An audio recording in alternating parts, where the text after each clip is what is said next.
Inhaling, reaching back through center. Exhaling, left hand to mat, right hand reaches over. We go for one more on each side, moving with the breath. Inhaling to reach up. Exhaling to extend. Inhaling to reach it up. Exhaling to extend. Inhaling, reaching it up. And as you exhale, hands are going to come behind the back, fingertips facing your body.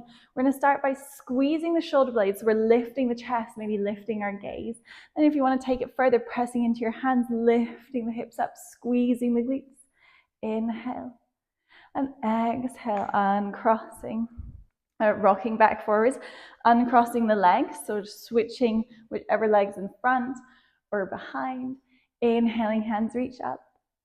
Exhaling, hands come behind the body, fingertips facing the glutes. We squeeze the shoulder blades first, really lifting that chest, feeling that expansion